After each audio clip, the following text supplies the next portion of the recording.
Salut les amis, nouvel épisode aujourd'hui. On attaque la fermeture du moteur de cette AV7 70cc. Donc petite métrologie, hein, tu connais, prise de diag, squish, taux de compression, on est au top. Et du coup aussi, petit tuto pour ceux qui savent pas du coup, et pour aider ceux qui ont un AV7. Allez, c'est parti les amis, let's go. Et n'oublie pas, abonne-toi à cette jeune chaîne. On vient de passer 700 abonnés. D'ailleurs, je vous remercie à tous du soutien et de la force que vous me donnez. Ça fait plaisir. Bientôt les 1000. À 1000, je vous réserve une grosse surprise. Ça fait plaisir, c'est Bibi qui régale. T'as compris. Allez, let's go. Abonnez-vous, lâchez votre plus beau j'aime. Et c'est parti pour ce nouvel épisode. Let's go. Les copains, allez, c'est bon. Réception de la dernière commande. C'est validé. Allez, étape numéro 1, après avoir mis les carters au four, placer le vilebrequin. Donc là, j'ai placé le vilebrequin, c'est bon. Dans le premier carter, côté allumage. Donc maintenant, il me reste plus que le côté embrayage. Et là, on sera au top. Voilà.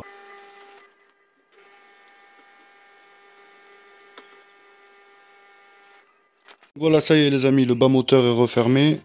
Comme tu peux voir, le vilebrequin, il est bien libre. En plus de ça, on est bien centré. Donc là, on est au top.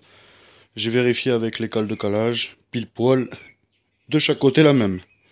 Donc là, franchement, je suis bien content. J'ai aussi mis une petite pichenette sur tous les sur toutes les vis pardon, de bas moteur pour libérer un peu plus le vilebrequin.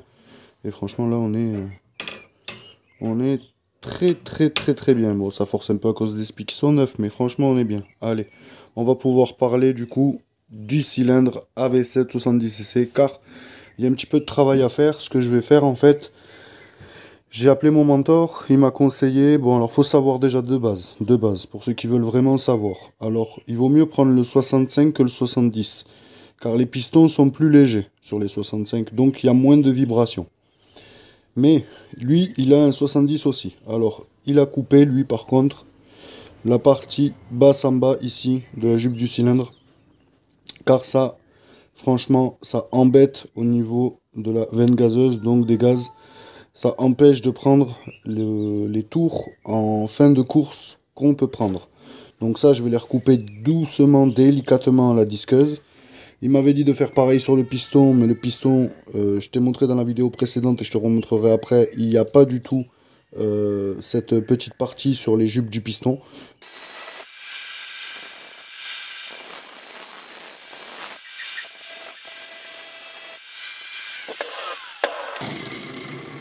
Donc tu vois, ça rend ça comme ça.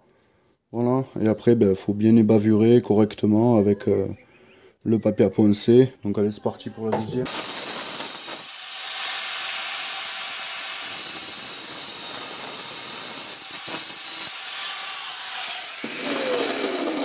Bon, et là, je pense à mon mentor David qui me disait, si t'as peur de ruiner le cylindre, ne le fais pas. Non, ça... Allez, voilà les amis, ébavuré, nickel. Donc là, on est au top. C'est parfait, tu vois. C'est plus tranchant du tout. C'est nickel. Alors, je me suis posé la question, est-ce que je fais un petit arrondi là? Mais non, je pense pas qu'il y en ait besoin. Allez, on va pouvoir présenter ce cylindre sur le bas moteur. Pour les copains, pour la métrologie, j'ai fait comme ça, car j'ai travaillé un peu tard ce soir. Et du coup, j'ai avancé sur le moteur, car moi, il faut qu'il soit prêt pour le 10. Et j'ai des rendez-vous, j'ai pas mal de choses à faire, donc je m'avance. Et du coup, je bâcle un peu certaines étapes en vidéo, que tu vas pouvoir retrouver, regarde, j'écarte un peu la caméra, sur cette vidéo ici. Donc du coup, je t'invite à aller retrouver cette vidéo si tu veux en savoir plus sur comment on fait une métrologie, donc comment on prend des diagrammes, comment on calcule son volume, son squish et son taux de compression. Et bien plus encore. Donc, métrologie, j'ai fait deux essais. Le premier essai, j'ai mis une embase avec deux joints. En latéraux, j'avais 100, en échappe 140. Un volume de 5,8 et un taux de 13,26 avec un squish de 0,9. Là, j'étais beaucoup trop compressé, tu vois. Là, le squish était magnifique, les jacks pareil, mais le volume avec le taux, c'est trop. Donc du coup, deuxième essai, en base, j'ai mis 4 joints, donc 0,9. En latéraux, j'ai 105, 145. On a relevé un peu, c'est pas plus mal pour le couple, pour la perf en fin de d'axel, c'est pas mal. Donc volume 6,3 et taux 12,26 du coup. Donc là déjà on est pas mal. Et en plus le squish on l'a augmenté que de 0,1, donc 1 mm. Donc là j'ai validé direct et voilà comment elle est la config de son moteur. Et le voici. Donc ce que j'ai fait c'est que je remontais déjà le variateur. J'ai remonté partiellement l'allumage. Là il faut juste que je cale à la clavette. Du coup, pas à la clavette pardon. Je me trompe, avec la pige de calage, l'allumage à rupteur pour retrouver du coup de l'étincelle. Mais voilà, le moteur il est remonté, ça y est. Donc voilà, là c'est assez tard. Hein. Il est, je crois, 23 h.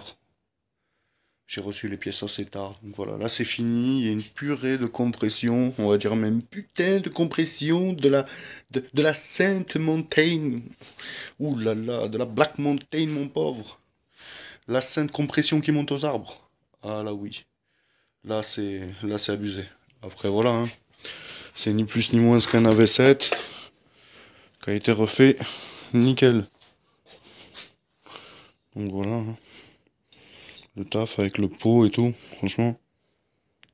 Je suis bien content. C'est bien propre. Bon. Allez les amis. Je vous laisse sur ça. Non je rigole. Allez. On cale l'allumage. Je pense que je vais faire ça demain matin. Tranquille. Alors les copains, petite interlude dans la vidéo parce que je suis passé voir le druide pour le moteur d'AV7.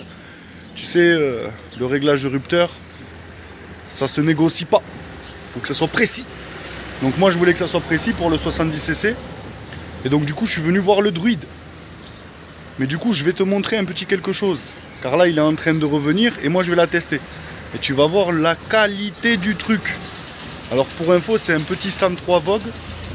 Donc normalement il est fait pour de l'endurance. Donc juge pas le look, on s'en fout. Mais en tout cas, regarde juste la perf. Parce que là, juste derrière moi, mon pauvre, ça monte comme ça. Tu vas voir. Hein. Elle envoie. Petit test les amis. 103 Vogue endurance.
Alors mon ressenti à chaud les gars, elle marche de fou.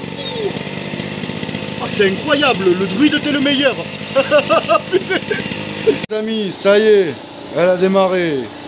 Quand je suis revenu de chez le copain, le druide, pour justement reposer le moteur à la maison, j'ai eu deux soucis qui se sont présentés à moi. Déjà, la masse, je l'avais reliée au châssis au lieu de la relier à l'axe. Donc là déjà ça ne peut pas fonctionner. Ensuite, le joint là, avec cette pipe de merde là. Putain, c'est la pipe reproduction là, avec les trous en ovale là. Il y avait fuite. Donc du coup, ben, le problème c'est qu'au final, je me retrouvais avec une fuite à l'admission et le carbu était irréglable, elle tenait pas le ralenti. Là depuis tout à l'heure, elle tourne. Faut savoir que je suis un gicleur 72 et elle démarre au quart. Donc je pense que c'est pas trop mal. Après comme tu peux entendre du coup maintenant qu'elle tourne, il y a un bruit là à l'arrière. Alors qu'est-ce que c'est? Peut-être un garde-boue qui est mal... voilà, je pense que c'est bon. Ah mais non, regarde. Le garde-boue il touche la ferraille là. Putain, que je me disais... Oui, c'est bon. Allez. Ouais, ça tourne. Nickel. sais, j'avais vraiment peur qu'il y avait une fuite. Hein. Mais en fait, il n'y en a pas, c'est bon. C'était plutôt une fuite au niveau de la pipe d'admission. C'était pas une fuite moteur générale. Donc allez, je suis content. On va pouvoir appeler le collègue qui vient de la récupérer et qu'il aille se balader un peu. Allez les copains, c'est l'heure de vous dire au revoir. Et à bientôt. N'oubliez pas de vous abonner. Hein, après cette belle vidéo. Et la brêle, elle est toujours là. Pourquoi? Parce qu'après 15 minutes, elle s'est mise à caler. Tu sais ce que ça veut dire? Comme dit mon bonze. Condo de merde, condo 2 minutes. Putain de merde. Donc là, on va pas se faire un condo, on va pas chercher à comprendre. Tu sais ce qu'on va faire? On va carrément acheter un allumage électronique. Oui, monsieur. Et on va recommander des joints de pipe d'admission car il y a une petite fuite là. Il y a une petite fuite en plus, tu vois ce que je veux dire? Donc, c'est rien, hein, ça peut craquer un joint. Et en plus de ça, tu sais, la bague à l'intérieur du carburateur qui est reliée à la pipe là, qui fait l'étanchéité entre les deux. Ben, j'ai remarqué qu'elle était légèrement fissurée, qu'elle commençait. Alors, c'était pas neuf, mais du coup, on va le changer. Voilà, donc petite commande, allumage électronique, joint de carburateur, l'autre bague d'étanchéité. Je lui prends une petite bougie en plus, et on va voir si on prend deux trois petits trucs en plus qui soient pas embêtés, au cas où, si jamais, on sait jamais, hein, quand on fait des balades. Et puis voilà les amis, allez, let's go! Et dans pas longtemps, tu me vois rouler avec celle-là, je te fais un 0 à 100. Let's go!